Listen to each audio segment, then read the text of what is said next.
রাতে ওনার জ্বর এলো, শরীর কাঁপিয়ে জ্বরে করে উল্টোপাল্টা বকে যাচ্ছেন তিনি। পাখি বসে বসে কতক্ষণ শুকনো মুড়ি চাবাচ্ছিল, সঙ্গে মিঠাই আছে, টেবিলে পেয়েছিল, অমনি লুফে নিয়ে খেতে শুরু করে দিল। কাজটা নিশ্চয়ই লোকটারই ছিল। সে দেখল লোকটা জ্বরে কাতরাচ্ছে, ওর মায়া হলো, বচ্চ মায়া, আত্মার মায়া। একদিকে তার ইচ্ছে করছে ওনার কাছে ছুটে যেতে, আবার মন অতীতে সেই নৃশংস দিনগুলির মনে করিয়ে দিচ্ছে। এক প্রকার গভীর দোটানায় পড়ে গেল সে। সেই বিকেল থেকে শুরু করে রাত অব্দি উনি জ্বরে কই কই করেছেন। পাখির মনে শান্তি পেল না। সে ক্ষণে ক্ষণে ওনার শুকনো মুখটার দিকে তাকায়। কি সুন্দর মুখটা, এখন কেমন ফ্যাকাশে বর্ণ দেখাচ্ছে। সবশেষে সিদ্ধান্ত নিল, অসুস্থ রোগীকে সেবা না করে বসে বসে তো থাকা যায় না। এটা অন্যায়। স্বামী হিসেবে না হোক, অন্তত একজন মানুষ হিসেবে তো সাহায্য করাই যায়। সে ওনার পকেট হাতে একটা রুমাল পেল, সেটা পানিতে ভিজিয়ে ওনার কপালে মাঝে দিয়ে দিল। রাত যত গভীর হতে চলল, লোকটার জ্বর আস্তে আস্তে বাড়তে লাগলো। সেই সঙ্গে পাখি চিনতেও পারল, এই পাহাড়ের মধ্যে গভীর জঙ্গলে যদি তিনি সত্যি সত্যি বেশি অসুস্থ হয়ে পড়েন, তখন সে কী করবে? সে এমনিতেই ভীত। হঠাৎ টের পেল লোকটা বিড়বিড় করে কিছু একটা বলছে। সে মুখের কাছে কান পাতল, শুনল অস্পষ্ট কিছু কথা। আমায় রেখে যাস না পাখি, তুই যাস না, তোর বিরহ আর সহ্য করতে পারছি না, মরে যাব। পাখি বলতে পারল না। আপনাকে ছেড়ে আমি কোথাও যাব না নওয়াব ভাই, কোথাও না। কি এমন মন দ্বিধার মধ্যে পড়ে গেল সে? না পারছে ওনাকে মেনে নিতে, না পারছে ছেড়ে দিতে, এক প্রকার দ্বিধাদ্বন্দ্বে ভুগছে। এরই মধ্যে তিনি চোখ খোলেন।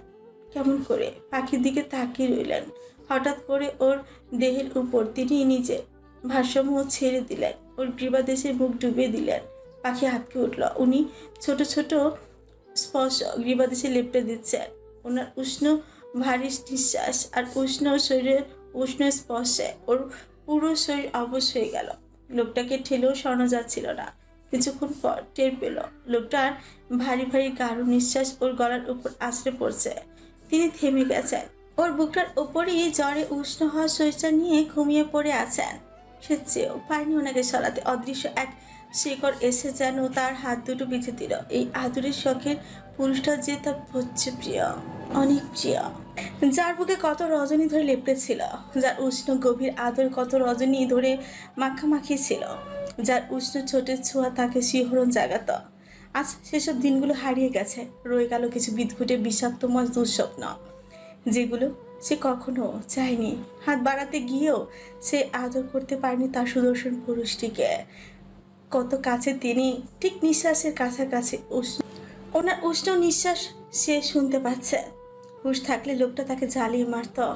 আর এখন দেখো কেমন নিশ্চিন্তে ঘুমিয়ে আছে তার বুকটার উপর। এত বড় ভারী শরীরটা বইতে তার কষ্ট হচ্ছে, তবুও সে ওনাকে সরিয়ে দিল না। কত কাছে তিনি, অথচ সে তাকে ছুঁতে পারছে না, বুকের মধ্যে শক্ত করে জড়িয়ে ধরতে পারছে না, বলতে পারছে না, ওগো নওয়াব ভাই, আমি আপনাকে ভালোবাসি যেমন করে সাগর ঢেউকে ভালোবাসি। কে যেন এসে একটা বাধা দেয় তাকে। তার চোখের পাতা ভারী হয়, বজ্র ভারী। বিবেক তাকে শক্ত কাঠ করায়, দাঁড় পুড়িয়ে দেয়, ফুপিয়ে কেঁদে দেয় সে। এ কেমন দুটানার মধ্যে ফেলে দিলেন আপনি। আপনাকে গ্রহণ করতেও পারছি না, আবার আপনার মায়াও ছাড়তে পারছি না। বলেই সে ওনার বুকে মুখ গুজে কাঁদে। কাঁদতে কাঁদতে হিচকি উঠে গেল। ওর কান্নার শব্দে ওনার ঘুম ভেঙে গেল। ঝাপসা ঝাপসা চোখে ওর দিকে তাকালেন, ওর ক্রন্দনরত মুখটার দিকে যে ব্যাকুল হয়ে উঠলেন। ওর গালে দুহাত রেখে প্রশ্ন করেন, কোথায় কষ্ট হচ্ছে কলিজা? পাখি ওনাকে ঠেলে বুকের উপর থেকে সরিয়ে দিল। এরপরে সে উঠে গেল, খোলা জানালা দিয়ে বাইরে তাকিয়ে রইল। তিনি দুর্বল শরীরটা নিয়ে উঠে বসলেন। ঠিকমতো বসে থাকতে পারছেন না, শরীর কাঁপছে, মুখটা তেতো ঠেকছে, চোখ দুটিও লাল। তবুও ওকে টেনে উষ্ণ বুকটার মধ্যে নিয়ে এলেন, ওর থুতনি ধরে জানতে চাইলেন, কোথায় কষ্ট হচ্ছে বউ? কাঁদছিস কেন লক্ষ্মীটি, বল আমায়। ভোর রাত থেকে টানা মুষলধারে বৃষ্টি। ছোট বড় পাহাড়ের বুক জুড়ে যে বৃষ্টির ঝড় ঝঞ্ঝাট শুরু হলো, তা ভোর হওয়ার পর থামল না। বাসের ঘরটি সামনে হাঁটু সমান পানি। সেই পানির দিকে এক ধ্যানে তাকিয়েছিল সে। লোকটা পাতলা কম্বলটা মুড়ি দিয়ে ঘুমোচ্ছে, সেই দিকে এক পলক তাকিয়ে সে আবার দৃষ্টিজোড়া বৃষ্টির বড় বড় ফোঁটাগুলির দিকে ফিরিয়ে আনলো। গতকাল রাতে কিছু খায়নি, বিকেলের দিকে মুড়ি আর মিঠাই খেয়েছিল। তাতে কি আর ক্ষুধা নিবারণ হয়? আর লোকটাকে দেখো, কেমন বৃষ্টি পেয়ে মরার মতো ঘুমোচ্ছে, অথচ সে দাঁড়িয়ে দাঁড়িয়ে ঠান্ডায় ভুগছে। ঠান্ডা বাতাসের সঙ্গে দরজার সামনে হেলান দিয়ে দাঁড়িয়ে দাঁড়িয়ে বৃষ্টি দেখছে। সেই সঙ্গে ভেজা পাহাড়ের সৌন্দর্য বিমুগ্ধ হয়ে দেখছিল। এতটা কাছ থেকে প্রকৃতি দেখার কখনো তার সৌভাগ্য হয়নি। কত সুন্দর দেখায় দূরের ওই ছোট্ট ছোট্ট পাহাড়গুলি দেখতে, যেন হাত বাড়লে ছোঁয়া যাবে। কিছুক্ষণ পর দেখা গেল লোকটা আড়মোড়া দিয়ে উঠে বসেছে। পাখি টের পেয়েছে, তবে যায়নি ওইদিকে। তার নাকে সর্দি লেগেছে, মাথাটা দিয়ে মন ভারী হয়ে আছে। উনি এই বিছানা থেকে নামতে পাখি গিয়ে বিছানায় উঠে বসলো, কবল মুড়ু দিয়ে শুয়ে পড়ল। তিনি চুপচাপ দেখলেন, ভালো মন্দ কিছু জানতে চাইলেন না, তবে নীরবে ওর দিকে দুপা হেঁটে গিয়ে এগিয়ে গেলেন। ওর কপালের মাঝে ওনার হাতটা রাখলেন। শরীরটা উষ্ণ উষ্ণ লাগছে, জ্বর আসবে নাকি? তিনি হাঁটু গেড়ে ওর সামনে বসে যান, ফোলা ফোলা ঘুম জড়ানো কঞ্চে ঝাঁকলেন। পরাণের বউচান। পাখি উত্তর দত দূরে থাক, ফিরেও চাইল না। তার নাক মুখ দিয়ে ঠান্ডায় উষ্ণ উষ্ণ ধোঁয়া বের হচ্ছে। তিনি ওর কানের লতির উপর আলতো কামড় বসিয়ে দিয়ে বলেন, বরটাকে এত ভালোবাসেন যে বরের জ্বর নিজের শরীরে টেনে নিলেন। এটাকে কি বলে জানেন? মনের টান। শুধু মনের টান না, শরীরেরও টান, আত্মার টান। বলেই তিনি উঠে গেলেন। দরজার বাইরে থেকে আটকে কোথাও তিনি একটা গেলেন। কিছুক্ষণ পর বৃষ্টিতে ভিজে ভিজে আবারও ফিরে এলেন। ওনার হাতে বেশ কয়েকটি তুলসী পাতা হাতের তালুতে নিয়ে ঘষে ঘষে বেশ কয়েক ফোঁটা রস বের করলেন। সেটা একটা পাত্রে ঢেলে নিয়ে পাখির কাছে গেলেন। দেখি, মুখটা হা কর। পাখি শশব্যস্ত হা করলো না, উঠে প্রশ্ন করলো, এটা কি? ওষুধ, খেলে ঠান্ডা ভালো হয়ে যাবে। আপনি ঠান্ডা ভালো করতে চাই? আমি ঠান্ডা ভালো করতে চাই না। ঠান্ডা আমার প্রিয়, আমার পছন্দ। ঠান্ডা কারোর প্রিয় হয়? আমার হয়। আমাকে জোর করতে বাধ্য করিস না। আমি জোর করলে সেটা তোর কাছে ভালো লাগবে না। জোর ছাড়া আর পারেন কি? আরও অনেক কিছুই পারি, সময় হলে দেখাবো। এখন শ্বশুরের মাইয়া ভালোই ভালোই ওষুধটা খা, নতুবা নাক টিপে ধরে খাওয়াবো। পাখির চোখ পাকিয়ে চাইল। খাবো না। কি করবেন আপনি? তিনি সঙ্গে সঙ্গে সত্যি সত্যি ওনার নাক টিপে ধরে পুরো তেতো ওষুধটুকু ঢেলে দিলেন। গিলতে গিয়ে পাখির বমি এসে পড়ল। সেই লোকটার দিকে তেড়ি যাচ্ছিল। তিনি বাহিরের দিকে দিলেন ফোদর, আর অমনি কাদা মাটির মধ্যে চিত হয়ে পড়ে গেলেন। পাখি গা কাঁপিয়ে হেসে দিল। হাসতে হাসতে সে চোখের উপর চিত হয়ে শুয়ে পড়ল। ওর হাসি দেখে তিনিও হেসে ফেলেন। গায়ে কাদা মাটি নিয়ে এসে সোজা ওর দুগালে কাঁধা লাগিয়ে দিলেন। এরপরে আবারও বাইরের দিকে ছুটে দৌড়ে যাচ্ছিলেন। পাখি ওনাকে ধাওয়া করে পিছু নিল, আর অমনি পা পিছলে ওনার পিছলে খাওয়া জায়গাটার উপর থাপ করে চিত হয়ে পড়ে গেল। তিনি ওর ওই অবস্থা দেখে হাসতে হাসতে বৃষ্টির কাদামাটির মধ্যে বসে গেলেন। পাখির মুখটা হয়েছে দেখার মতন। রাগে যেতে গাড়ির ভেতর ঢুকে গেল। কোথায় জানি ভাঙা একটা বালতি দেখেছিল, সেটা খুঁজে নিয়ে এসে বৃষ্টির কাদামাটিগুলি বালতিতে ভরে সোজা ওনার মাথার উপরে ঠেলে দিল। তিনি ওর কাণ্ড দেখে আহামক হয়ে গেলেন। পাখি স্মিত হেসে বলে, একদম ঠিক হয়েছে, আমার সঙ্গে পাঙ্গা নিতে এসছে। বলে সে ঘরের মধ্যে চলে যাচ্ছিল। তার আগে তিনি ওকে বাজা কোলে করে নিয়ে পুরো কাদামাটির ভেতরে চুবিয়ে আনলেন। পাখি কান্না করে দিবে দিবে অবস্থা। লোকটা তার আগে হাসতে হাসতে ভাগল। দুপুরের দিকে দুজনে চৌকি দুই প্রান্তে বসে আছে। পাখির পরনে ওনার শার্ট আর প্যান্ট, আর তিনি একটা সাদা টাওয়াল পরে বসে আছেন। বাকি সব কাপড় ভেজা, শুকোয়নি। পাখির পরনে ওনার প্যান্টটি অনেক বড় হয়। সে টাকনু থেকে বেশ খানিকটা ভাঁজ করে নিয়েছে। শার্টও অনেক ঢোলা, বেচারি হাঁচে দিচ্ছে। সেই সঙ্গে তিনিও বেশ কয়েকটা হাঁচে দিলেন। টাওয়াল পরেই তিনি কাপ নুডলসের মধ্যে ফুটন্ত গরম পানি ঢেলে দিচ্ছিলেন। পাখির দিকে এক কাপ এগিয়ে দিলেন। সে বেচারি আর না করলো না, জানে এখানে খাবার পাবে না, এগুলি কি বেঁচে থাকতে হবে। খাওয়া শেষ করে ওনার পাশে দিয়ে যাওয়ার সময় সে ইচ্ছে করে ওনার পরনের টাওয়ালটা একটু টান দিল, আর অমনি সঙ্গে সঙ্গে ওনার পরনের টাওয়াল খুলে নিচেই পড়ে গেল। সেই দিকে তাকে পাখি চিৎকার করে উঠল। হায় হায় সর্বনাশ! বলে সে সঙ্গে সঙ্গে হাত দিয়ে তার চোখ মুখ ঢেকে ফেলল। ওর চিৎকার শুনে তিনি নুডলস খেতে খেতে ফুকুচকে একবার ওর দিকে তাকিয়ে একবার নিজের দিকে তাকান। দেখলেন ওনার পরনে তাওয়ালটি নিচে খুলে পড়ে আছে। তিনি সঙ্গে সঙ্গে আর উঠালেন না।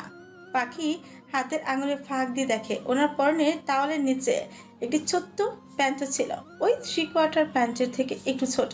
তিনি তাওয়াল গলায় ঝুলিয়ে ওর সামনে দিয়ে হাঁটতে হাঁটতে চলে গেলেন।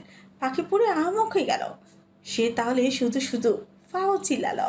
রাতে কোথা থেকে তিনি একটা পাকা পেঁপে ধরে নিয়ে এলেন। পাখি খায়নি, না খেয়ে ঘুমিয়ে পড়ল। মাঝরাতে দিকে কোনো কারণ ছাড়া হুট করে তার ঘুম ভেঙে গেল। ঘরে একটা হারিকেন নিভু নিভু করে চলছে। তার পাশটা হাতিয়ে দেখলো লোকটা নেই। এত রাতে কই গেল? সে উঠে বসলো। পুরো ঘরেও ওনার দেখা পাওয়া যায়নি। দরজাটি বাইরে থেকে আটকে দেয়া। তিনি এত রাতে গেল কই? সে ভাবলো শৌচাগারে যায়নি তো আবার, কিন্তু না। কিছুক্ষণ পর তার ধারণা ভুল প্রমাণিত হলো। পুরো আধ ঘন্টার মধ্যে ওনার দেখা মিলল না। হঠাৎ সে বাইরে থেকে ঘুমানির আওয়াজ পেল।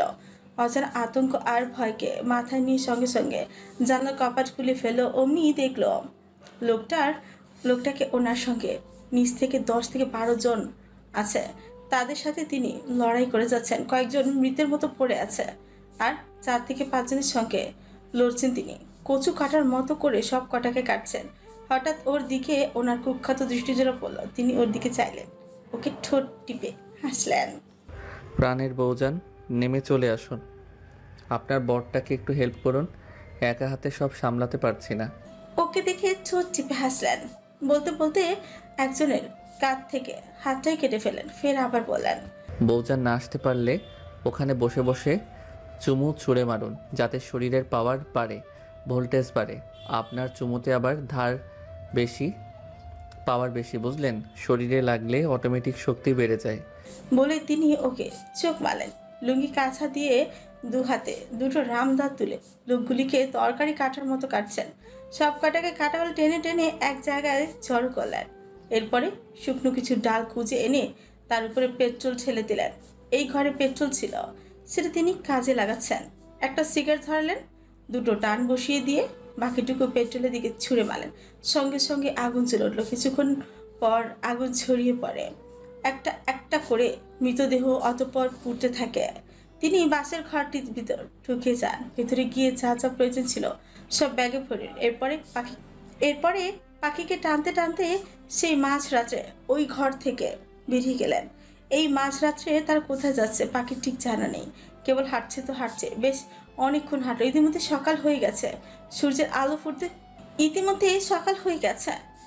আলো ফুটতে শুরু করে দিয়েছে। নওয়াব ওকে এনে কতগুলি মোটা মোটা গাছের পাশে দাঁড় করিয়ে দিল। ব্যাগটা ওর পাশে রেখে বলল ওকে এখানে থাকতে। তিনি কিছুক্ষণ পরে আসছে। পাখি চুপচাপ বসল, তবে জবাবে হু না কিছুই বলল না। তিনি একটা চা পাতি নিয়ে জঙ্গলের ভেতর ঢুকে গেলেন। পাখির ঘুম পাচ্ছে, ভীষণ ঘুম পাচ্ছে। সে ব্যাগের উপর বসে পড়ল। গাছের সঙ্গে মাথাটা হেলান দিয়ে চোখ দুটো বন্ধ করে নিল। সেই ঘুম ভাঙল দুপুরের দিকে, তাও ওনার টুকটাক শব্দ শুনে। ওনার হাতে বেশ কয়েকটি মোটা মোটা বাঁশ। একটা মোটা বাঁশ কেটে তা দিয়ে উনি টং ঘরের মতন তৈরি করছিলেন। এই কাজ দুপুর অবধি চলল। এখন শুধু ঘরের চালা বাকি, সেইটুকু করতে বাকি দুপুরটুকু লাগলো। সন্ধ্যার দিকে পরিপূর্ণ কাজ স্বয়ং সম্পূর্ণ হলো। টং ঘরটার ভেতরে একটা হারিকেন জ্বালিয়ে তিনি ওকে আদেশ দিলেন, যা আমার জন্য চা বানিয়ে নিয়ে আয়। পাখি আশ্চর্য হলো। আজব, আমি কেন আপনার জন্য চা বানাতে যাব? আপনারটা আপনি নিয়ে বানিয়ে খান। ওর কথা শুনে তিনি টং ঘর থেকে ধাপ করে ওর সামনে লাফিয়ে পড়লেন। পাখি দ্রুত সরে গেল। তিনি ভেজা মাটির উপর গিয়ে পড়লেন। সেখান থেকে উঠে দাঁড়িয়ে হাত পা ছেড়ে নিলেন। এরপরে এক পা করে ওর দিকে এগিয়ে যাচ্ছিলেন। পাখি পিছু হটে গেল। পিছপা হতে হতে একটা মোটা গাছের সঙ্গে গিয়ে এসে ঠেকে গেল। তিনি ওর মুখটার উপর গভীর দৃষ্টি দুটো বুলিয়ে বাঁকা হাসি থামিয়ে জানতে চাইলেন, তখন কি বলছিলি যেন, আবার বল। পাখি জবাব দিল না। ওনার হাতে মিনি সাইজের একটা ছুরি, সেটা ওর ললাটের উপর থেকে টানতে টানতে ওর গলার কাছে নিয়ে এসে থামলেন। ওনার হাতে ধারালো ছুরি দেখে আতঙ্কে পাখির মুখটা ওঠানামা দ্রুত বেড়ে গেল। ভয়ে তার শরীর শীতল হয়ে গেল। সে তাকে খুন করবে নাকি? এভাবে ছুরিটা তার শরীরে ঘোরাচ্ছে কেন? সে তো ভয় শেষ। ভয় একবার ছুরিটার দিকে তাকালো, ঠিক গলা বরাবর তাক করা। এটা কি করছেন আপনি? তোকে খুন করব। পাখি আটকে উঠল। চোখ দুটি বিস্ময় ছানা পড়া, শুকনো গলাটা আরো শুকনো ঠেকলো। রইসে ফের প্রশ্ন করল। কিন্তু কেন? আপনার অপরাধটা কি? তিনি ওর ভয় পাওয়া মুখটা দেখে কাঁদিলে হাসেন। ওনার পাগলাটা আচরণ দেখে পাখির ভয়ের মাত্রা বাড়ল। শরীর খাম দিচ্ছে। একটা সাইকোর সঙ্গে জঙ্গলে জঙ্গলে ঘুরে বেড়াচ্ছে, জানটাই না কখন টানে নিয়ে যায়। পাখি পুনরায় প্রশ্ন করতে চাইল, তার আগে তিনি ওর মুখের ওপর আঙুল উঠিয়ে থামিয়ে দেন। ফিস, শব্দ করিস না। তোর পিছনে ওটা কি দেখ তো। পাখি ভয় ভয় ঘাড় ঘুরিয়ে পিছু ঘুরতে গেল। তিনি সেই সুযোগে ওর ঠোঁটের উপর গভীর একটা চুমু খেয়ে নিলেন। পাখি এতক্ষণে ওনার আসল উদ্দেশ্য বুঝতে পারল। সে সঙ্গে সঙ্গে চোখ পাকে চাইল, তর্জনী আঙুল তুলে শাসালো। আর একবার যদি ও সব করেছেন, খবর আছে। তিনি ওর তর্জনী আঙুলটা নামিয়ে হাতের মুঠোয় চেপে ধরে পরপর আরো দুটো চুমু খেয়ে নিলেন। এরপরে ওর কাছ থেকে সরে গেলেন। লাফ মেরে আবার টং ঘরের সামনে পা ঝুলিয়ে বসে পড়লেন। পাখি ঠোঁট জোড়া ঘষতে ঘষতে পড়ল। আমি এখানে থাকবো না, এক্ষুনি চলে যাবো। তিনি লম্বা আসামি দিতে দিতে বলেন, ঠিক আছে, দিনে চলে যাস, রাতে গিয়ে কি করবি? আশ্চর্য, আপনি যাবেন না? শ্বশুরের মাইয়া বেশি জ্বালাবি না। বেশি জ্বালালে একদম যতটুকু নিজেকে কন্ট্রোল করে রেখেছি সবটুকু কন্ট্রোল করা ছেড়ে দিব। তখন বুঝবি জঙ্গলে এসেছি কি করতে। আমি তো ভেবেই রেখেছি প্রোটেকশন নিব না। শ্বশুরের গিফট দেওয়া জঙ্গলে 2 ডজন বাচ্চা কাচ্চা পয়দা না করে যাচ্ছি না। পাখি ওনার কথা গায়ে মাখল না। সে উল্টো প্রশ্ন করল, আমরা আছি কোথায় বলুন তো? শ্বশুরের গিফট করা জঙ্গলে লং হানিমুন টোরে আছি। ফাজলামো বন্ধ করুন, বলুন এটা কোন জায়গা? আন্দাজ কর, বাংলাদেশের কোথায় এমন উঁচু উঁচু পাহাড় থাকতে পারে? সিলেট? না, বান্দরবন। শ্বশুরের মাইয়ার ব্রেন অত খারাপ না যতটা ভেবে রেখেছি। আপনার মোবাইল আছে? মোবাইল বাসায় বসে বিশ্রাম নিচ্ছে। তার মানে মোবাইল বাসায় রেখে এসেছেন? তিনি মাথা ঝাঁকিয়ে, এমন গুরুত্বপূর্ণ জিনিস মানুষ বাসায় রেখে আসে? আমি আসি, কারণ আমার কাছে ওটা অতটাও গুরুত্বপূর্ণ ছিল না। যেটা গুরুত্বপূর্ণ ছিল সেটা সঙ্গে করে নিয়ে এসেছি। এখন সেটা বকবক করে আমার ভালো মাথাটা খাচ্ছে। আমি বললেন। বলে তিনি হামি দিতে দিতে আবার বললেন, ঘুমাতে গেলাম। তুই এসে স্বামী সেবা কর, এই সুযোগে বেশি বেশি সোয়াব কামাই কর। লম্বা দোয়া করে দিব, বেশি দিন ধরে বাঁচবি। আপনার দোয়া আমার লাগবে না, আপনার দোয়া নিয়ে আপনি চুলোয় যান। ওর কথা তিনি আমলে নিলেন না। তিনি টংঘরের ভিতর ঢুকে গেলেন। পাখি লাফ মেরে টংঘরে উঠে গেল। রাতে ঘুমাতে গিয়ে বিপাকে পড়ল। টংঘরটি বেশ ছোট, সে দূরত্ব বজায় রেখে শুয়েছে। তিনি ওর কোমর টেনে দূরত্ব ঘোচাতে চাইলেন। পাখি ওনার হাত ছুটিয়ে দূরত্বে চলে আসলো। তিনি বললেন, আমায় গলা জড়িয়ে ধরে ঘুমাবো। জঙ্গলের মধ্যে সাপের অভাব নেই। দেখবি ঘুমের মধ্যে তোর বরের বদলে সাপ এসে সোজা গলা পেঁচিয়ে ধরে ঘুমাচ্ছে। সেটা কি তখন ভালো দেখাবে? আমার বউয়ের ওপর হক আছে না? সেই হক কেন সাপ বাবাজি মেরে দিবে? বলে তিনি মিটমিট করে হাসলেন। পাখির জবাবে ছেনছেন করে উঠল, আপনার গলা পেঁচিয়ে ধরার চেয়ে সাপের গলা পেঁচিয়ে ধরা অনেক ভালো। বলে তিনি মিটমিট করে হাসলেন। পাখির জবাবে ছেনছেন করে বলে উঠল, না হতাশ হলো। এত শখের বউটা তাকে বুঝলো না? এত ঘাটতারা মেয়ে মানুষ হয় হয়তো, এই যে তার ঘরওয়ালি হয়েছে। পাখি নিজে ঘাটতারামি করে দূরত্ব রেখেই ঘুমালো। নফ আর তাকে বিরক্ত করলো না। সারাদিনে খাটুনির পর দুর্বল শরীরে ঘুমও চলে এলো। গভীর রাতে পাখি টের পেল তার বুকের উপর ঠান্ডা কিছু একটা শুয়ে আছে। চোখ খুলে হারিকেনের স্বল্প আলোয় একটু কুচকুচে কালো সাপ তার বুকের উপর লেপটে আছে। ফনা তুলে ওর মুখের দিকে তাকে ফুসফুস করছে। পাখির ভয়ে গা ঠান্ডা হয়ে এলো। সে গলা কাঁপিয়ে চিৎকার করে উঠল। আয় হায় নফ ভাই, সাপ সাপ বলেই দু চোখ ভয় বন্ধই করে নিল। ওর চিৎকার নফের ঘুম ভেঙে গেল। তিনি মাথা ধরে উঠে বসলেন। মাঝরাতে চিৎকার করে ঘুম ভাঙানোর পাখিকে ধমক মারতে যাচ্ছিলেন। তার আগেই হারিকেনে মিটিমিটি আলোয় দেখলেন পাখির বুকের উপর একটি সাপ বসা। সাপটিকে দেখে তিনি হো হো করে হাসছেন। ওনার হাসি শব্দ পেয়ে পাখি চোখ খুলল। ভয় আতঙ্কে তার রুহু বেরিয়ে যাচ্ছে। আর লোকটা দাঁত বের করে হাসছে। সে লোকটার প্রতি মহা বিরক্ত হলো। কথায় আছে না, কারো পোষ মাস তো কারো সর্বনাশ। তিনি সাপটার উপর ঝুঁকে বসলেন। আরে বেটা, ওটা তোর বসার জায়গা না রে, ওটা আমার জায়গা। দুনিয়াতে এত জায়গায় থাকতে তোর আমার বউয়ের ওই জায়গাটাই গিয়ে পছন্দ হলো?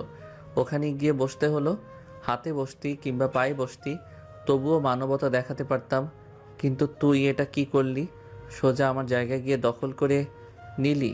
না, তুই আর আমার ইজ্জত রাখলি না, আমার জায়গায় গিয়ে ভাগ বসিয়ে দিলি।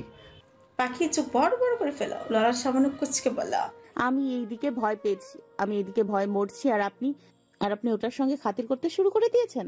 যতই হোক ও আমার শত্রু হয়, তাই না বউ? শত্রুর সঙ্গে কখনো কখনো ভালো আচরণ করতে হয়। বলে সাপটার দিকে চেয়ে জিজ্ঞেস করেন, কি ভাইয়া, ঠিক বলেছি না? সাপটা উল্টো ওনার দিকে গলার টান দিয়ে ফুসফুস শুরু করে দিল। তিনি দ্রুত পিছু হটে গেলেন। পাখি হেসে দিল। কি হলো, ভয় পেয়ে গেলেন নাকি? বলে সে অধর ছড়িয়ে হাসল। তিনি সকালে বুক ফুলে উঠে দাঁড়ান, সাপটার লেজ ধরে টেনে বাইরে ছুঁড়ে মারলেন। তারপর ডান কাঁধ উঁচিয়ে গা ছাড়ার মতো বলেন, পাখি নবাব তালুকদার এসব সামান্য জিনিসে ভয় পায় নাকি? মুখ পাকালো। যত সব ঢং। বেশ সকালে ঘুম ভাঙলো ওর।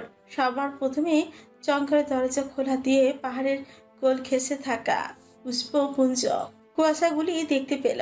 কুয়াশার আড়ালে থাকা গাছগুলিকে দূর থেকে পাখিদের মতন ছোট ছোট দেখাচ্ছিল। তার ভীষণ ভালো লাগলো। সে উঠে বসল, চংঘর থেকে আড়মোড়া দিয়ে নামলো। অমনি চোখের সামনে দেখা গেল ওনাকে। গাড়ির পেছনে একটি সাপ চান চান করে নিয়ে চোর করে ঘুরছেন, আবার ব্যায়ামও করছেন। পাখি দৃশ্যটুকু দেখে আটকে উঠল। সে ভয়ে দ্রুত পিছিয়ে গেল। তিনি ওর দিকে সাপটি নিয়ে এগিয়ে গেলেন। ইশারায় সাপটিকে দেখিয়ে বললেন, দেখ তো এটাকে পছন্দ হয় কিনা, আজ থেকে এটা আমার বন্ধু। দুনিয়াতে এত মানুষ থাকতে আপনার কিনা পছন্দ হলো সাপটাকে, তাকেই বন্ধু বানাতে হলো? এটাকে তো আমার জন্য বন্ধু বানাইনি, তোর জন্য বানিয়েছি। তুই আমার কথা না শুনলেই এটা তোর গলায় চড়িয়ে দিব। পাখি চোখ বড় বড় করে ফেলল। কি? জি, এবার জানতো পরাণের বউজান, আপনার স্বামীজানের জন্য সুন্দর মতন রান্না করুন, ওখানে সবকিছু রাখা আছে। পাখি আপত্তি জানিয়ে বলল, অসম্ভব, আমি পারবো না, নিজেরটা নিজে রান্না করে খান। তিনি সাপটা ওর গলার কাছে নিয়ে গেলেন। ওর গলার উপর চড়িয়ে দিয়ে বললেন, এবার ঠিক আছে, এটা তোর গলায় বসে দোল খাক, ততক্ষণ আমি গোসলটা করে আসি। পাখির ভয়ে সর্বশরীর ঠান্ডা হয়ে এলো। সে চোখ বন্ধ করে চেঁচিয়ে উঠল। এটাকে সরান, দ্রুত সরান। বলে এই দুপা লাফিয়ে যাচ্ছে। ওর লাফালাফি দেখে তিনি ছোট কামড়ে হাসেন। সরাবো না যতক্ষণ পর্যন্ত না আমার সব কথা শুনবি। সব সব শুনবো। সত্যি তো? হ্যাঁ হ্যাঁ, সত্যি। ঠিক আছে, এবারের মতন মাফ করে দিলাম। আবার যদি অমান্য করিস তখন আবারও সাপটা তোর কাঁধে চড়িয়ে দিব। পাখি বিড়বিড় করে বলে, তার আগেই আমি পালাবো। কোথায় পালাবি? পাখি হেসে বলে, কোথাও না, এবার সাপটা সরান নওয়াব ভাই, রুহুটা গলার কাছে এসে গেছে। একটু ঝেড়ে কাশ। কিভাবে? আগে আপনার পরাণের বন্ধুরে সরান। ওটা পরাণের বন্ধু হবে না, পরাণের বউ, শুধু বন্ধু হবে, বন্ধু। বলে তিনি ওর দিকে এগিয়ে যান। ওর কোমরটা টেনে ঠোঁটের উপর বেশ সময় নিয়ে লম্বা চুমু খান। পাখি চোখ দুটো বড় বড় করে ফেল। এমনটা কিন্তু কথা ছিল না। তুই আমার সব কথা মান্য করবি বলেছিলি। ও, এই কথা বলেছিলাম, তাহলে এখন ভুলে গেছি। ঠিক আছে, সাপটাও সরাচ্ছি না, ওটা তোর গলাতেই ঝুলে থাক, তোকে চুমু খাক। আমার চুমু তো তোর পছন্দ নয়। না না না, এটা সরান। সরাবো এক শর্তে। পাখি চোখ ছোট ছোট করে ফেলল। আবার কি শর্ত? এখন তুই দোকানে হাত দিয়ে বলবি, প্রাণের স্বামী যান, এখন থেকে আপনার সব কথা অক্ষরে অক্ষরে শুনবো, পালন করব, মান্য করব, আপনার সঙ্গে আর কোনো রকম বেয়াদবি করব না। বল রাজি? তাহলে করব, তাহলে সরাবো। পাখি মুখ ঘুরিয়ে নিল, প্রবল আপত্তি জানিয়ে বলল, অসম্ভব, কখনো না। শখ কত? ঠিক আছে, আমি গেলাম, থাক তুই। পাখি ঠোঁট ফুলিয়ে বলল, আমি রাজি। নফ বাঁকা হাসল। বল বল। পাখি দু হাত দিয়ে কানে ধরল। সাপটা ওর গলায় প্যাঁচ দিতেছে। তার দিকে এক পলক তাকিয়ে মুখটা কাঁদো কাঁদো করে অনেক কষ্টে মুখ দিয়ে বের করল। আমি এখন থেকে। ওকে তিনি মাঝপথে থামিয়ে দিয়ে বলেন, হয়নি কচুও, প্রাণের স্বামীজান বাদ রেখেছিস কেন? হ্যাঁ, আবার নতুন করে প্রথম থেকে বলতে শুরু কর। পাখি কপট রাগ দেখি বলে, আমি আর বলবো না। ঠিক আছে, ওটা তাহলে অমন ঝুলে থাক। বলেই তিনি গা ছাড়া ভাব নিয়ে চলে যাচ্ছিলেন। পাখি ওর জিদে অটল রইল। সে বলবে ওনাকে স্বামী চান? পাগলি কোথায়! যাকে স্বামী বলে স্বীকার করে না তাকে কেন সে স্বামী চান বলতে যাবে?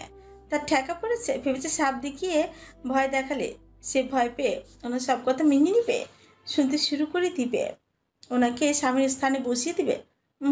না, অসম্ভব। সে এতটাও ভীত নয়। মরলে মরবে, তবু ওনার কাছে নত হবে না। হঠাৎ তার কেমন কেমন যেন ঠেকল। গলার কাছে সাপটা কোনো কারণ ছাড়া শান্ত হয়ে গেল। আগের মতো নড়াচড়া করছে না, অথচ কিছুক্ষণ আগেও উনি থাকতে সাপটি নড়াচড়া করছিল। তার কেমন যেন সন্দেহ জাগলো, প্রবল সন্দেহ। ধীরে ধীরে তার সন্দেহ গাঢ়তে পরিণত হলো। সে দ্রুত গলায় হাত দিয়ে দেখল, ভয়ে সাপটিকে টেনে হাতে আনলো। অমনি দেখতে পেল এটা একটি রাবারের সাপ, রিমোট কন্ট্রোলার। রিমোটের সাহায্যে চলে। তিনি যতক্ষণ ছিল সাপটা চলছিল, তিনিও নেই, সাপটা চুপচাপ হয়ে আছে। এর মানে নকল সাপটি তিনি ওকে ভয় দেখাতে চেয়েছিল, আর সে বোকার মতন ভয় পেয়ে বসেছে। আসলে সে বোকা, নয়তোবা নকল সাপটি দেখে ভয় পেতে যাবে কেন? নিজের ওপর নিজের চরম বিরক্ত হলো। এত সামান্য জিনিসে তাকে ভয় পেতে হবে? সে ওনার আসার অপেক্ষায় রইল। কিছুক্ষণ পর তিনি গোসল থেকে ফিরে এলেন। পাখি ওনার দিকে নকল সাপটি ছুঁড়ে মারল। এসব ফাও জিনিস দিয়ে আপনি আমাকে ভয় দেখাবেন ভেবেছেন? আমি ওসব জিনিসে ভয় পাই না। সাহস থাকলে সাপ দিয়ে নয়, আমার সঙ্গে লড়ে দেখান, দেখি দম কতটুকু আছে। তিনি ভেজা গা মুছতে মুছতে বলেন। আমি দুর্বলদের সঙ্গে লড়ি না। পাখি মুখ পাকালো। পারলে তো। তিনি ওর দিকে ছোট একটি মাটির টুকরো ছুঁড়ে মারলেন। পাখি শশব্যস্ত ক্যাচ ধরে ফেলল। এরপরে সে হাত পা ছুঁড়ে মার্শাল আর্টের প্রস্তুতি নিল। ছুটে এসে ওনার গায়ে আক্রমণ করতে চাইল। তিনি তার আগেই ওর হাত পা টেনে ধরল। পাখি ছুটবার জন্য কতক্ষণ মুচড়ামুচড়ি করলো, তবুও ওনার থেকে সে ছুটতে পারল না। তিনি ওর ব্যর্থতা দেখে ঠুটচিপে হাসেন। এরপরে ওর কর্ণের লতির ওপর একটা আলতো কামড় বসিয়ে মুচকি হাসেন। পাখি চোখ রাঙালো। তিনি গায়ে মাখলেন না, উল্টো ফিসফিস করে ওর কর্ণের কাছে গিয়ে বলেন, জানেন পারবেন না, তবু ব্যাঙের মতন লাফাতে লাফাতে চলে আসেন কেন বউজান? পাখি চোখ বড় বড় করে ফেললো। আমি ব্যাং? না তো কি, শুধু ব্যাঙ না, আপনি কুয়োর ব্যাঙ। বলে তিনি হো হো করে হেসে দিলেন। পাখি ওনার নাক বরাবর আলতো একটা খুশি বসিয়ে দিল। সঙ্গে সঙ্গে তিনি ওকে ছেড়ে দিলেন। পাখি বাঁকা হেসে বলে, কুয়োর ব্যাঙের ধার দেখেছেন? বলে সে অথছড়ি হেসে দিল। তিনিও হাসলেন। হাসতে হাসতে বলেন, হ্যাঁ দেখিয়েছে, পুরাই বোম্বাই মরিচ, ঝাল আর ঝাল। আজ রঙ্গন একবার পঙ্গু হাসপাতালে গেল। চারিদিকে এত এত আহাজারি, এত চিৎকার তার হৃদয়টাকে দুর্বল করে তুলেছিল। হসপিটালে না আসলে বোঝা যায় না সুস্থতা সৃষ্টিকর্তার দেওয়া কত বড় নিয়ামত। সে এসেছিল একটা কাজে, এখান দিয়ে যাচ্ছিল, ভাবলো রাইয়ানকে একবার দেখে আসা যাক। গত কয়েকটা মাস যাবৎ ছেলেটা পঙ্গু হসপিটালে আছে। ওই নওয়াফ একবার যে তাকে পিটিয়েছিল, তাতে কোমরের একটা হাড় ভেঙে গেছে, তার সঙ্গে একটা হাতও। সেই সব এখন পর্যন্ত জোড়া লাগেনি, এখনো চিকিৎসাধীন সে অবস্থাতেই আছে। এরই মধ্যে রায়ানের মা বাবা তাকে দেখতে এসেছিল। রোজই আছে, তবে কিছুদিন আগে তারা চেয়েছিল নওয়াফের বিরুদ্ধে মামলা করতে। রায়ান স্রেফ নিষেধ করে দিয়েছে। সে তো জানতো না তার লম্বা চুলের মেয়েটা বিবাহিত ছিল, তাও যেমন তেমন লোকের বউ না, এক বিক্ষিপ্ত সিংহ পুরুষের বউ।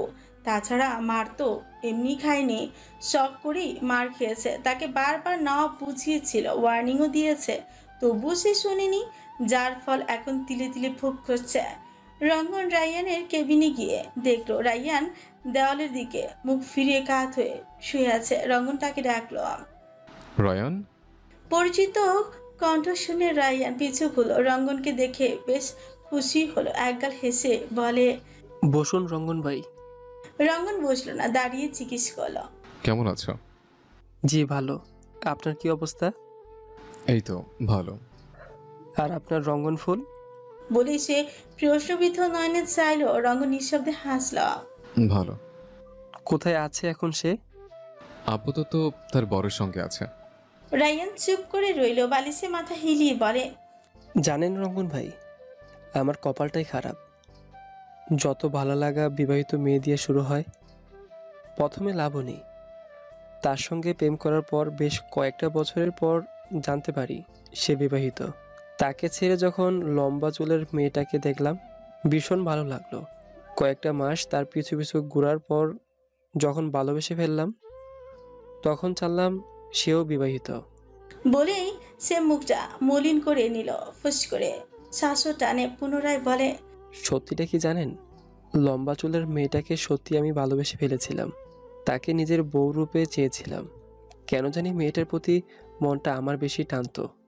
তার হাসি, তার রাগ, সবটা আমার ভালো লাগতো। নিজে বাংলা লিখতে পারতাম না, তার জন্য বাংলা লিখতে শিখেছি, তবুও পেলাম না তাকে।